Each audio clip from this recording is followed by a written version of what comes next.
Where am I and what am I doing? Hi! Is it Monday? It is such a Monday. It's a dark, murky, rainy day here too. But it is 1:30. I know you cats are there. There you are. Hey. Oh, that's pretty. Yes, do a little Let There Be Light.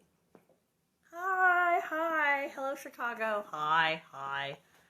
Happy Monday. It is. It's such a Monday. It's such a Monday. So I'm like pooped because my weekend was like all work, ma'am.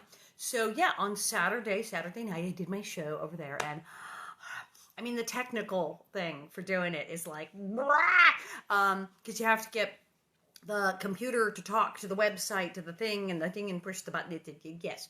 But we did it in the wheelchair and and people liked it. It went really well. People were they were like saying, this is great. So, we may have to do it again. Maybe. Should I do it again? Let me know, because we could make that happen again. That could be a thing. Boo. Yes, still out of bonnets. I've ordered more. I swear I've ordered more. And like everybody's out to be mailed. We're still doing By the Shores of Silver Lake. I'm down to like my last bonnet here. It's like ridiculous. Monday. Oh my God, it's Monday. But we're coming up on this Living on a Prairie thing. So Saturday was all about the show. And I had cameos and I had a reading. And then Sunday, I did a reading early. And I did 8 cameos. And then I was on Zoom for 4 hours. But it was okay because it was with Charlotte Stewart, Miss Beadle, and with Pamela Bob, who's doing this Living on a Prairie thing. So it was really, really fun. But afterwards, I was like, my eyeballs hurt. I couldn't have told you what day it was. So I'm kind of like, it's a rainy, lazy day. So I am putting on the bonnet and getting out the book. Now, things, again, the poor Ingalls. Now, things are at least going better. They're not starving. There's no locusts. The house isn't on fire. But Mary's blind, and they moved to the railroad camp, which is a better job for Pa, because he can't mess it up. It's no crops involved. He just has to do payroll for the railway company, and he's getting paid a bunch of money. So that's good. But they're in a rail camp, which is full of criminals and horse thieves and rough language, as Maul says. So yikes. So they just survived where a bunch of guys rioted and were going to kill Pa because it was payday and they were mad about their checks. But now, wings over Silver Lake is birds. If she goes on about them ducks and them geese, one more time, I'm throwing this book across the room. Because it's gorgeous, but I mean, and then the geese came, and the lead goose called to the other geese, and he said honk, and they said honk, honk, and then the duck said quonk, and the other said quonk, quonk, because it's apparently they're French ducks, because they don't say quack, they say quonk, quonk. I don't know what's going on. So now it's wings over Silver Lake, which means there will be a lot more quack, quack, and honk, honk, because Laura is going to describe the ducks and the birds and the geese endlessly over and over again. So there you go. Oh, the weather. It's going to be winter soon. The weather. We're going to have Christmas again, any second. I can see it coming. The weather grew colder, and the sky was full of wings and great birds flying. From east to west, from north to south, and as far up into the blue sky as the eye could see, were birds and birds and birds sailing on beating wings. At evening, that was 3 times she did say that. At evening down they came endlessly from the sky, sliding down long slopes of air to rest on the water of Silver Lake. There were great gray geese. Oh, those are Canadian geese, I think. Canadian geese are huge. You ever seen Canadian geese? Enormous, this big sucker. There were smaller, snow-white brant. That's what it says, brant. Does anyone know what a brant is? I don't know what a brant is. It's a bird. Okay. Snow-white brant that looked like snow at the water's edge. There were ducks of many kinds. The large mallards with a shimmering of purple and green on their wings, and redheads. The bluebills, the canvasbacks, and teals, and many others whose names Pa did not know. Mallards are cool. Have you seen ducks? The mallards, those are the ones with the heads that are all the pretty, pretty colors. And the males, much like with peacocks, the males are the ones with the fancy feathers.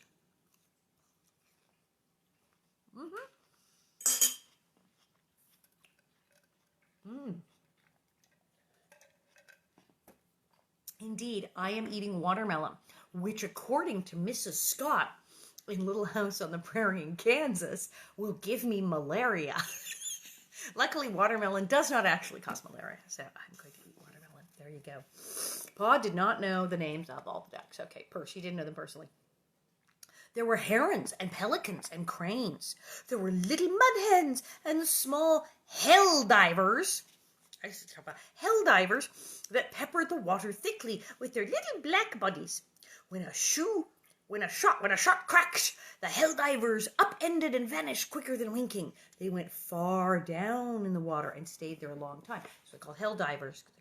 Little birds go all the way down to hell in that lake. At sunset, the whole large lake was covered with birds, at all kinds, speaking in every kind of bird voice to each other before they went to sleep for a night of rest on their long journey from north to south. The winter was driving them. The winter was coming behind them from the north. They knew it and started early so they could rest on the way. All night they rested, comfortable on the water that held them so softly, and when dawn came, up they rose again to swim onward in the high air with their rested, strong wings. One day, Pa came from hunting, bringing a great snow-white bird. I'm sorry, Caroline, he said soberly. I would not have done it if I'd known. I've shot a swan. Swan? It was too beautiful to kill. But I had no idea it was a swan. I had never saw one flying before. Well, they're big. He probably thought it was a goose. It's a swan. Kill a swan? Yeah. It can't be helped now, Charles, Ma told him. They all stood looking sorrowfully at the beautiful, snowy bird that would never fly again. Come, said Ma, I'll pluck its feathers and you skin it. We'll cure the skin with the swan's down on. Let's eat it. Well, people do eat swans, although that's like weird because swans are just like pretty and like swans down. But there are people who just eat anything.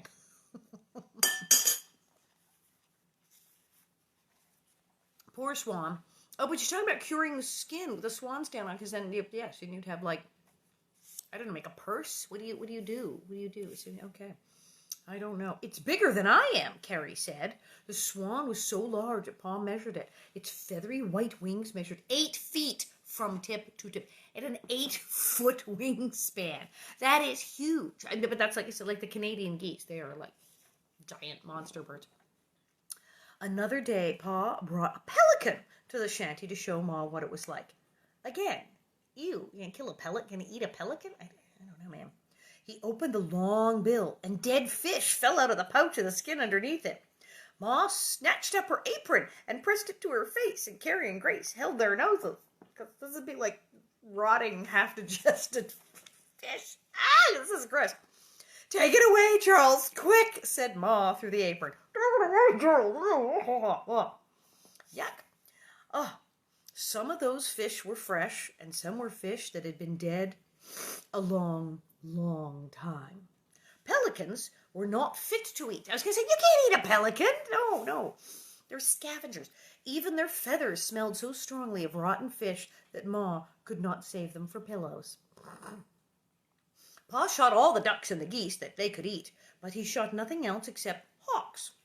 Sometimes he shot a hawk because hawks kill other birds. Fair fight, I guess. Every day, Laura and Ma plucked feathers from the scalded skins of the ducks and the geese that Pa shot for dinner. We'll soon have enough for another feather bed. Well, see, they use every part of the animal that they're killing there. That's it. Then you and Mary can sleep in feathers this winter. All those golden autumn days, the sky was full of wings. Wings beating low over the blue water of Silver Lake. Wings beating high in the blue air far above it. Wings of geese, of brant. I am so looking that up after. I do not know what a brant is. Of brant, of ducks, and pelicans, and cranes, and heron, and swans, and gulls. Caw, bearing them all away to the green fields in the south. I don't know what's up there. Carp and catfish, someone. Yes, that would be in there. The wings and the golden weather and the tang of frost in the morning made Laura want to go somewhere. She did not know where. She wanted only to go. See, that's Laura. She got that from her pa. She does. She got, like, itchy feet. She wants to go places. Brant, it is a small goose. It is a small type of goose. Thank you. Yeah, Laura has that thing. She's like, let's go west. Let's go somewhere. She shouldn't care. She'll just go. It's very, very Paul-like. Let's go west, she said one night after supper. Pa, can't we go west when Uncle Henry does? Uncle Henry and Louisa and Charlie had earned money enough to go west. They were going back to the big woods to sell their farm, and in the spring with Aunt Polly, they were all driving west to Montana. Man, there must have been like nothing in Montana. I've been to Montana. There's hardly anything in Montana now. It's like, oh. Mm-hmm. Sure.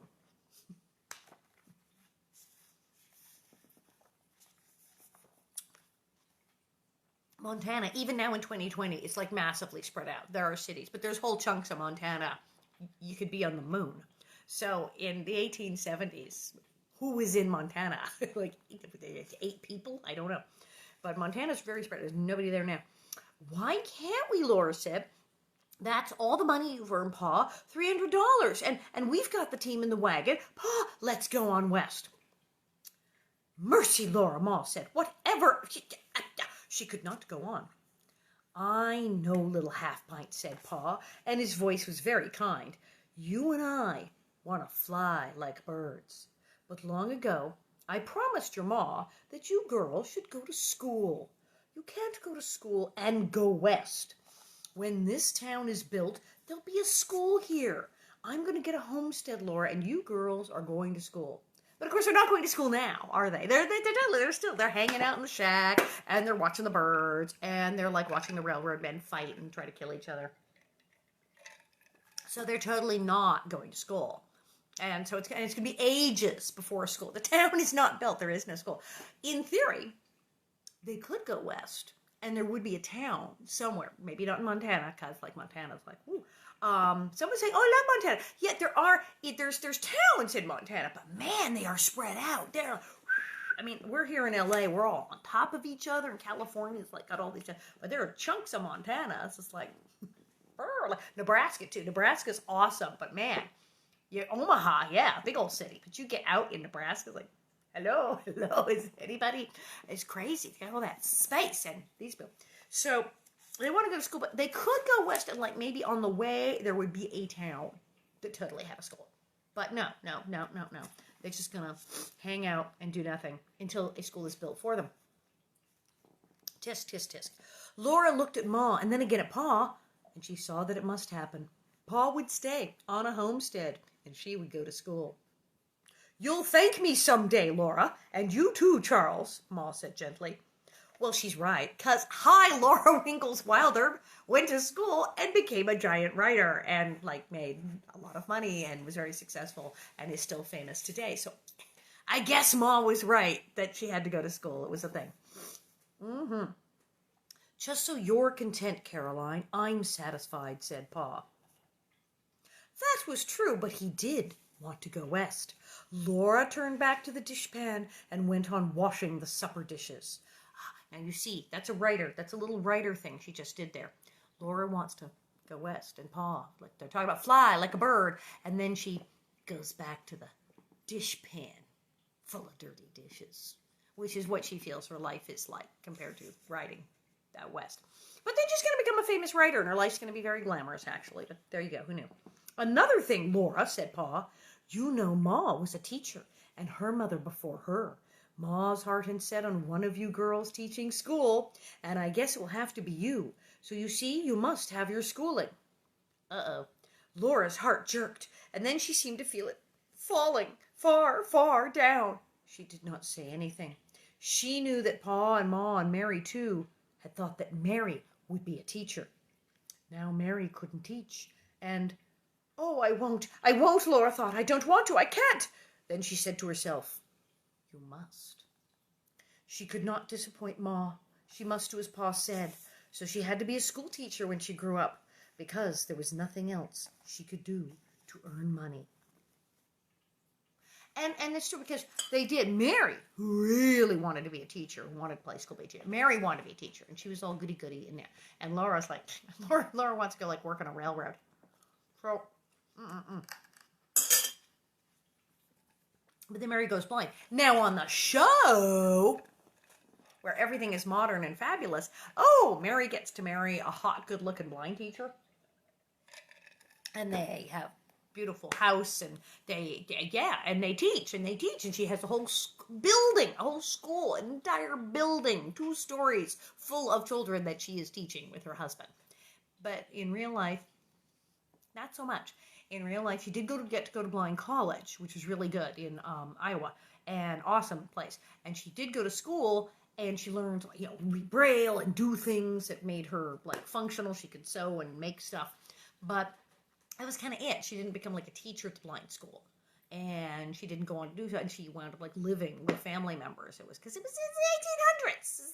Opportunities for blind women were not a thing. I mean, nowadays, as sad as it might be to be blind, and as hard as it would be, at least you have the opportunities now. If you do go blind, that you can learn Braille, you can go to school, and the technology. We now have all this technology for people who are blind and deaf to help them do things every day, the audio stuff, and there's all kinds of schools you can go to now. And nowadays, a person who is blind or is deaf or has any kind of physical handicap or challenge can sign up for all kinds of stuff and really, have a resoundingly good life compared to things were in the 1800s. They only had so much. And so if you, weren't lucky, things could get really rough, and there was only so much you could do. So there you go. So was it just like that episode? Yeah. Well, so poor Laura, though, so somebody's got to teach. And what was she going to do? There weren't many things, again. What were the jobs for even sighted women in the 1800s? Okay, teacher and mom and, so yeah, Laura's like, I guess I'm teaching. But there you are. Little does she realize, yes, she will teach, and then she will wind up writing and become huge. Someone just mentioned Helen Keller. Right, Helen Keller. Oh my God, Helen Keller couldn't see or hear, and she couldn't talk till she was like a big kid. Well, and then Helen Keller, she wound up becoming this huge writer, teacher, celebrity of the world. We all know who Helen Keller is. And she came up during a very difficult time. But poor Laura, she knows she's going to have to school. She's going to have to go to school and become a teacher to pay for Mary so that she can go to college and learn any of the things that they at least had for blind people back in the day. So now, breaking camp. Well, this looks like some rough customers coming to talk to Pa. Luckily, Pa is very cool. Very cool. He manages to handle these things. Scratching my face. Don't touch your face. My hands are clean. Breaking camp. Chapter 13. Very ominous. Now, all the vast, low earth rippled softly in gentle colors under a faded sky. Grasses were golden-stemmed, and over the prairie they spread a coverlet of buff and tan and brown and warm brownish gray. Only the sloughs were darker with green. The birds were fewer and hurrying. Often, at sunset, a long flock talked anxiously high above Silver Lake, and instead of sinking to eat and rest on the water that must have tempted them so much, the tired leader fell back, and another took his place, and they went on flying southward. Winter's cold was not far behind them, and they could not pause to rest. In the frosty mornings and the chilly evenings, when they went to milk the cows, Laura and Lena wore shawls snug over their heads and pinned under their chins.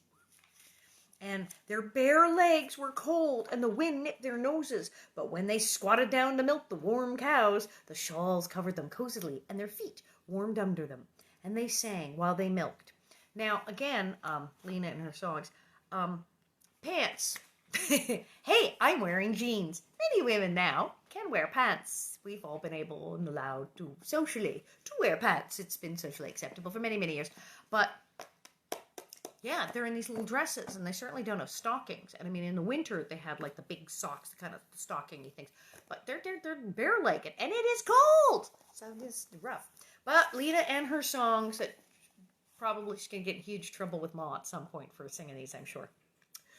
I know this one. Where are you going, my pretty maid? I'm going a-milking, sir, she said. May I go with you, my pretty maid? Oh, yes, if you please, kind sir, she said. What is your fortune, my pretty maid? My face is my fortune, sir, she said. Then I can't marry you, my pretty maid. Nobody asked you, sir, she said. Ha! I love that one. I love that one because it starts out like, oh, my pretty maid, and ha ha ha ha, and she's been all flirty. And and what is your fortune? My face is my fortune. Oh, I can't marry you. Yeah, nobody asked you. You followed me. I'm milking a cow. I am busy. You're the one who followed me to the barn to watch me milk a cow. I have nothing to do with it. Go, be gone with you. That's pretty funny. Well, I guess we won't be seeing each other again for a long time, Lena said one evening. The grading job at Silver Lake was nearly finished. Next morning early, Lena and Jean and Aunt Dosha were leaving. They were going away before sunup because they were getting away with 3 big wagon loads of goods from the company store. Yeah, they would not tell anybody where they were going for fear the company would catch them. Oh, hi, they're stealing. She just said they're getting away with. In other words, they're ripping the joint off. Wow. That is like, man. I mean, that is true. Yeah, I said Lena was a bit rough, but Aunt Dosha's a nice person. Uncle, well, that's their, Jean, they're going to steal. They're going to, rip off, 3 wagon loads of goods from the store and run before the company catches them. That's grand theft. That's a felony. But, hey, okay, let's see how this goes. Did they get away with it?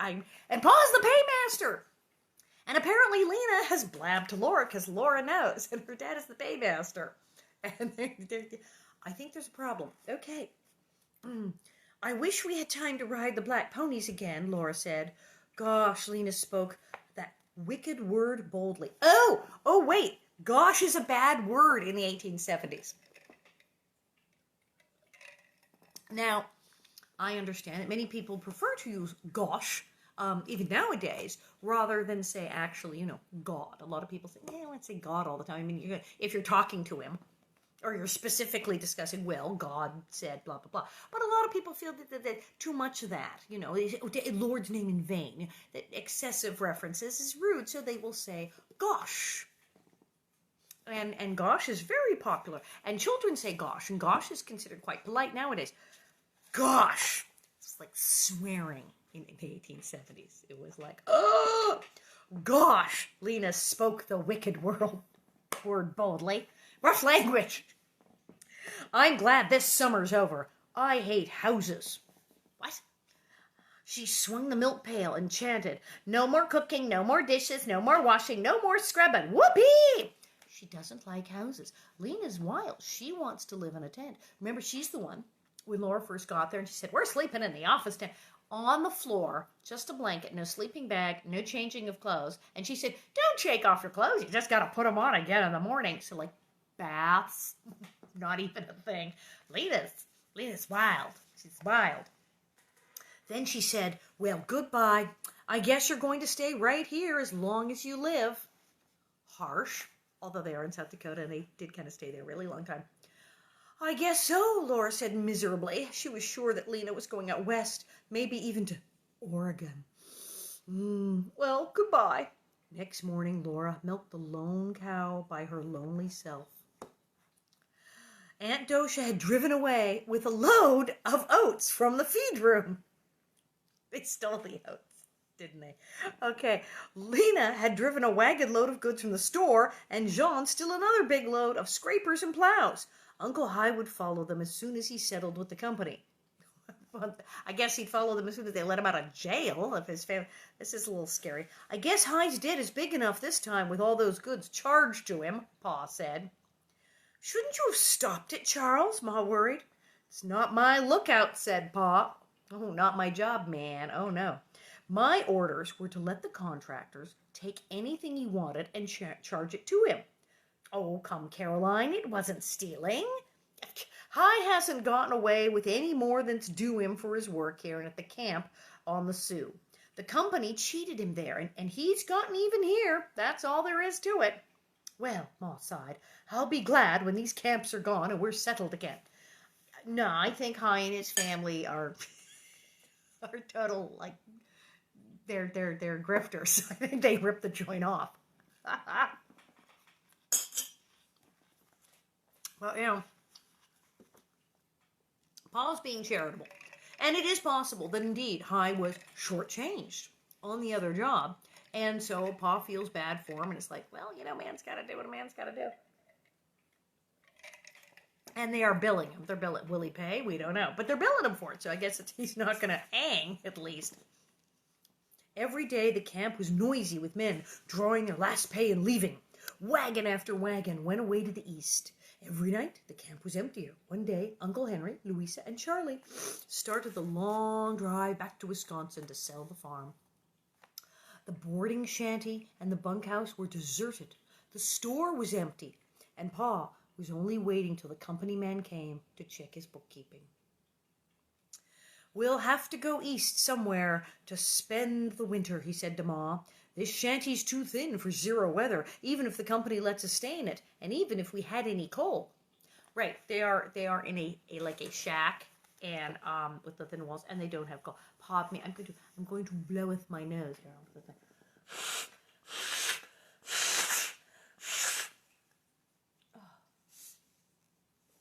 I'm out of shot.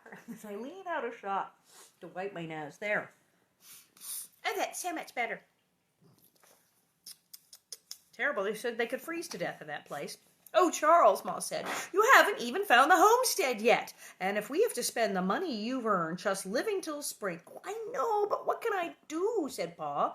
I can find the homestead all right before we leave and file on it next spring. Maybe next summer I can get a job to live on and pay for the lumber to build us a shanty. I can make a sod shanty, but even so, it will take all we've got to live till spring with the price of supplies out here and coal. No, we'd better go east for the winter. Oh, Pa, you are no help. When he left, like a year ago, months and months ago, for South Dakota with Aunt Dosha, and said, I'm going to get 50 minutes, it's going to be great, and takes off. What happened? She said, you're going to go I'm going to go find a homestead. He was supposed to have found a house before they got on the train. And no. And he still is not even looked. He has not even looked. I'm sorry. Pa he's just like the biggest procrastinator in the world. He's crazy. So here they are going, we got to go east. He's going to make the move again. Now, it was so hard to get ahead. Yeah, well, when you have Charles Ingalls running the finances. Sorry, but you do. Laura tried to cheer up, but she couldn't. She did not want to go back east again. She hated to leave Silver Lake to go east. They had got as far as Silver Lake, and she wanted to hang on there, not to be pushed back. But if they must be, they must. Next spring, they could start again. It would do no good to complain. Don't you feel well, Laura? Ma asked her. Oh, yes, Ma, she answered. But she felt so heavy and dark that trying to be cheerful only made her more miserable. The company man had come to check Pa's bookkeeping, and the last wagons from the west were going by. Even the lake was almost empty of birds, and the sky was bare, except for one hurrying streak of flyers. Ma and Laura mended the wagon cover and baked bread for the long drive. That evening, Pa came whistling from the store and blew into the shanty like a breeze. How'd you like to stay here all winter, Caroline? He sang out, in the surveyor's house. Oh, Pa, can we? Laura cried. You bet we can, said Pa. If your Ma wants to, it's a good, sound, weather-tight house, Caroline. The head surveyor was at the store just now, and he says they thought they had to stay, and they laid in coal and provisions enough to last them through. But I'll take charge and be responsible for the company tools till spring. This is great. And then they'll go out for the winter. The company man's agreed. There's flour and beans and salt meat and potatoes, even some canned stuff, he told me, and coal. We can have the whole of it for nothing, just for staying out there this winter. We can use the stable for the cow and the team. I told him I'd let him know early tomorrow morning. What do you say, Caroline? Now that's a better deal. House sitting. Basically, he's going to house sit and be the caretaker of the place for the winter. And it is a real house. They've been admiring it from across the lake since the beginning of this book. What's that pretty house over there?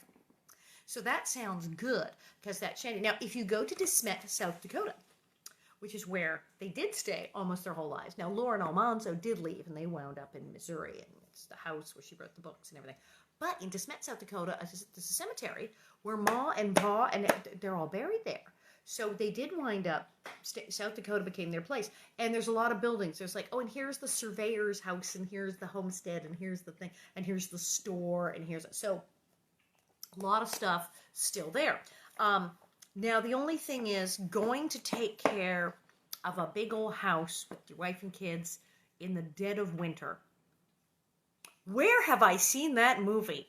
Is Pa going to try to write a book? All work and no play makes Charles a dull boy. Is this The Shining? Because I think it's The Shining. I think it's going to go badly. But there you go, because these people have terrible luck. But it sounds good, and it's a very nice house. There's a catch for sure. There's always some catch. Someone said there's got to be a catch. Pa always tends to step in it without realizing. Yeah, you know there's a catch. You know there's a catch because it's Pa. All right. They all looked at Ma and waited. Laura could hardly keep still in her excitement. To stay at Silver Lake, not to have to go back east after all. Ma was disappointed. She had been wanting to go back to settled country. But she said, "It does seem providential, Charles. There's cold, you say?" Providential. When she says, okay, let's get practical. We got lucky once. This might work. Like the job. Oh, providential. And there's coal, and she's making sure there's coal because she doesn't believe him because he's a mess.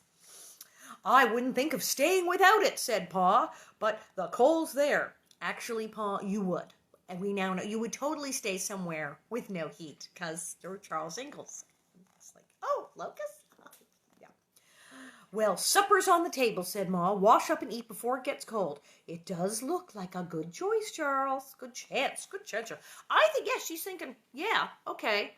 The move, very expensive, the packing up, schlepping, and here they just go to that house. And it looks much, much nicer than, frankly, anywhere they've lived.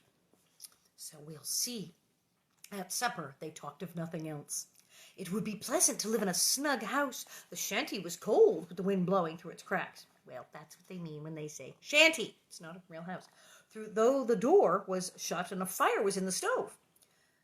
"Ah, don't it make you feel rich?" Laura began. "Doesn't," said Ma. She's been hanging out with Lena. Her grammar is just shot, right? "Doesn't it make you feel rich, Ma, just to think of the whole winter's provisions laid in already?" said Laura. "Not a penny going out till spring," said Pa. "Yes, Laura, it does," Ma smiled. "You're right, Charles. Of course, we must stay." "Well, I don't know, Caroline," Pa said. "In some ways, maybe we'd better not. So far as I know, we won't have a neighbor nearer than Brookins. That's 60 miles. If anything happened..." A knock at the door startled them all. It's like, if anything happened. And something always happens with these people. Always. So, they were alone in Kansas, but then the Scotts and Mr. Edwards. So this would be like more alone in the dead of winter in a strange house.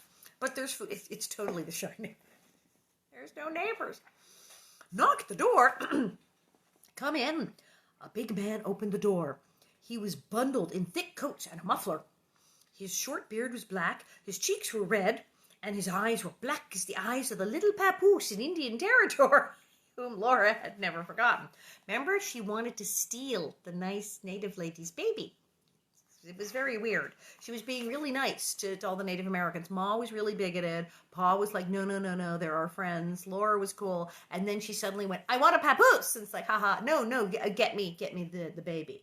And they're like, "You're 8, and no, you cannot steal a person's baby because you think it's cute." Yeah. So Laura's like, so here we are. This guy's eyes are as black as the papoose she attempted to steal in the last book. Hello, Boast," Pa said. "Mr. Boast, come on up to the fire. It's chilly tonight. This is my wife and girls. Mr. Boast has filed on a homestead out here, and he's been working on the grade." Ma gave Mr. Boast a chair by the fire, and he held his hands out to the warmth. One hand was bandaged. "Did you hurt your hand?" Ma asked kindly. "Only a sprain," said Mr. Boast, "but the heat feels good on it." Turning to Pa, he went on. "I'm needing some help, Ingalls. You remember my team that I sold Pete? He paid me part down and said he'd pay the rest next payday. But he kept putting it off, and now I'm darned if he hasn't skipped out with the team. I'd go after him and take them, but his son's with them, and they'd put up a fight. I don't want trouble with two toughs at once, and me with a lame hand. Oh, there's enough of us around yet to tend to it, said Pa. Oh, I don't mean that, said Mr. Boast. I don't want any trouble. They stole his horses. Then just where do I come in, said Pa. That's pretty funny. I was thinking, there's no law out here.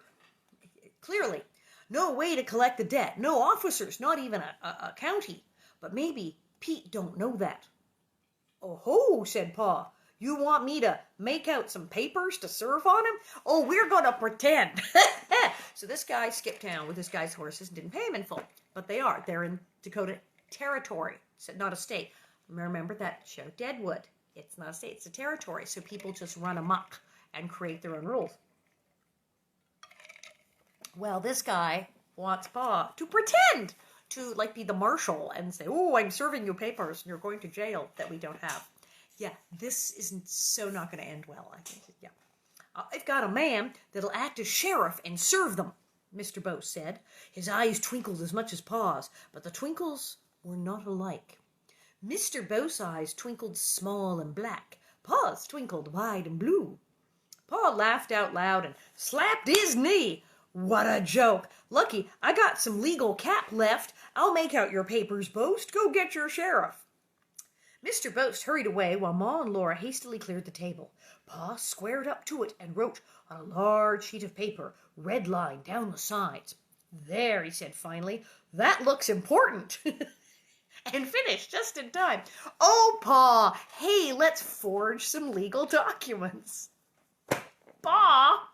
Caroline, stop him. Please, somebody. Mr. Boast was knocking at the door. Another man was with him, wrapped in a big overcoat, a cap pulled low over his eyes, and a muffler wrapped around his neck and across his mouth. Here you are, Sheriff, Pa said to him. Serve this writ of attachment and bring back the team or the money, dead or alive, with costs of this suit at law. Their laughter seemed to shake the shanty. Ha, ha, ha. He just wrote dead or alive on this thing, and he's going, yuck, yuck, yuck, yuck. Dude, you said dead or alive. You could be in so much trouble. Pa looked at the cap and the muffler that hid the man's face. Lucky for you it's a cold night, Sheriff, he said. When the two men shut the door behind them and Pa stopped laughing, he said to Ma, that was the head surveyor, or I'll eat my hat. He slapped his thigh and roared again. Yuck, yuck, yuck, yuck, yuck, yuck. It's not a good idea. In the night, Mr. Boast's voice and Pa's woke Laura. At the door, Mr. Boast was saying, I saw your light and stopped by to tell you it worked. Pete was so scared he'd have turned over the money and the team both. That crook's got reason to be scared of the law. Here are the cost singles. The surveyor wouldn't take any. He said the fun of it more than paid him. You keep his share, said Pa. I'll take mine. The dignity of this court must be upheld. Ha! Ha! When Mr. Boast laughed, Laura and Mary and Carrie and Ma all burst out laughing. They couldn't help it. Pa's laugh was like great bells ringing. It made you feel warm and happy. But Mr. Boast's laugh made everybody laugh. Oh, hush, you'll wake Grace, Ma said. What's the joke? Carrie asked. She had been asleep and had only heard Mr. Boast laugh. What are you laughing at? Mary asked her. Mr. Boast's laugh tickles, Carrie said. In the morning, Mr. Boast came to breakfast. The camp was gone, and there was nowhere else to eat. The surveyors started east that morning in their buggy, and the last teamster passed. Mr. Boast was the last man to go. He had to wait until his hand was better so he could drive his team. His hand was worse that morning because it had been chilled in the night, but he started east anyway. He was going to Iowa to be married. If you folks are going to stay here all winter, I don't know, but I'll bring Ellie back and stay too, he said, if we can make it before winter sets in. He's probably never met her. He's going to Iowa. Has he met her? Does he know Ellie, or is it like some girl named Nellie? So they totally forged completely fake documents, and he and another guy wrote out and said, oh, look, it is the sheriff, and I have documents. I need my way. And the guy gave him the money. A totally fraud city. But the guy, had warrants out, so he didn't want to mess with them and, bailed. And the other guy thought it was so funny, he didn't ask to get paid, so Charles got a little money for completely illegal activity. It was totally against the law. But hey, South Dakota. Dakota Territory. No law. No law. Yep. So he says he's going to bring back Ellie, whoever the heck she is. Be glad to have you, Bo, said Pa. Ma said we would indeed. Then they watched Mr. Bo's wagon going and heard its rattling die away on the wagon track to the east. The whole prairie was empty now, and not even one flock of birds was in the cold sky. As soon as Mr. Bo's wagon was out of sight, Pa brought his team and wagon to the door. Come, Caroline, he called. Nobody's left in camp but us, and this is moving day. Wow. So they're going to go move into the surveyor's house, which there's a whole museum about in South Dakota. You can go see that. It's true. Wow. Well, that was you got 2 whole chapters today. Now, I did talk to Miss Wendy Luley, Miss Baby Grace. She is going to read. She says there's a chapter where Mom makes the sourdough bread, and she's been baking the sourdough bread at home. Like, is everyone doing this sourdough starter bread? This is like a thing now that everyone is doing right now. I'm like, yeah, right, maybe. I mean, I've made it. I've done it. I've made sourdough bread. I've made everything at least once. But I did make a pie, and I did do the biscuits, and I did do the chocolate chip. I may make another pie. I like pie. So she says she wants to read that one, but she will be back. She will read, and there will be more readings from other people, and there will be me. Today is, it's the 18th. It's the 18th. Yeah. Oh, it's National HIV Vaccine Awareness Day, which is interesting because there is no vaccine. HIV, the virus, people get AIDS from HIV, human immunodeficiency virus, very serious. Still, despite the fact there are treatments, there's drugs now for it. People now who are unfortunate enough to have contracted HIV can live a very, very long time. They used to not. But now there are drugs they can take. There's many, many pills that they can get. It's kind of a drag. They have huge side effects. I have a bunch of friends I know who are on them, and they say, well, it's awesome because, I'm not dying of AIDS, but they still get quite sick sometimes from the pills, and they have to take a lot of them, and it can be a real drag. But unfortunately, there's no cure. There's still no cure, and there is no vaccine yet for HIV. They are still working on one, as they are attempting to work on. They are working in multiple countries on a vaccine for COVID. They're working on a cure. They're working on a vaccine. But as you know, we've had dealing with HIV and AIDS since 1981, and we do not have a cure or vaccine yet. Yikes! So, yay. Let's all bake like a pan of cookies and brownies and sourdough bread for the doctors and tell them, y'all get on that and cross fingers. So, National Visit Your Relatives Day. Well, that'll be by Zoom, I think. But if you can't visit your relatives, maybe they're just down the hall in your house. Or you can, get on Facebook or Zoom and talk to grandma, what have you. It is the day to do it. You should go call up your relatives. National No Dirty Dishes Day. I'm for that.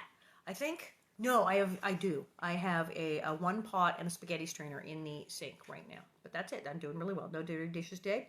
And maybe that means don't do any dishes. I shouldn't do any dishes today. Let's not do any housework today. Ha ha ha ha. National Cheese Souffle Day. I might make that. Well, tomorrow there's cake. There's some cake involved, so maybe tomorrow I'll do cake. But there you are. So I have some watermelon here, which, as I said, that crazy lady in the other book said it gives you malaria. It doesn't.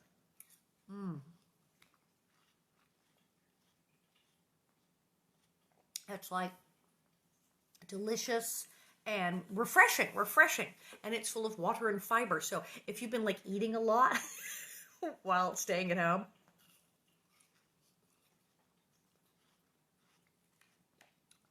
maybe have a nice refreshing bowl of watermelon.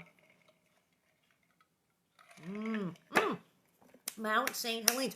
It's like the 40th anniversary of when Mount St. Helens in Washington went kablooey. We had the volcano. It was scary. Volcano. It was very scary. But yes, it's the anniversary of the volcanic eruption. I hope the volcano doesn't hear about it and decide that it's due. Yes, some people are doing well. Yes, some people gotten their HIV, so much to say, but some people got their HIV down to undetectable. Indeed, they have the pill, and some people are down to 1 pill a day, and it's rock and roll.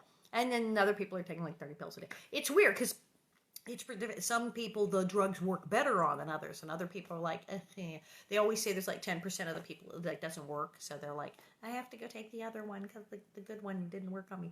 But yeah, there's actually now, if thank heavens, if you do have HIV, you can go to the doctor and you can actually get bills that will actually do something, as opposed to back in the 80s when Steve Tracy, who played Percival on Little House on the Prairie, when he got sick back in the 80s, and they were like, did not have a whole heck of a lot to give him. And he tried all the experimental stuff. He was very brave. He said, no, experiment on me. Do what you got to do, man. But yeah, they didn't have nothing. But now they got like a bunch of stuff. So at least there's that. Still no cure, no vaccine. But you do what you do. And I got the watermelon. They're so good. And I got all kinds of. I did have a bagel, a mini bagel earlier. It was delicious. So tomorrow is Tuesday, and I can't wait for Christmas ribbon candy again. I gotta be careful; it sticks together. Christmas ribbon candy. Tomorrow's Tuesday, and I will have a reading. It's either me, maybe we'll have a special guest star tomorrow. I don't know. Or maybe. But tomorrow, 1:30, we'll be doing the next chapters of Ingalls Moving and whatnot. And it will be fabulous. So, I'll see you. Wash your hands. Take care. Go eat some watermelon. And I'll see you tomorrow.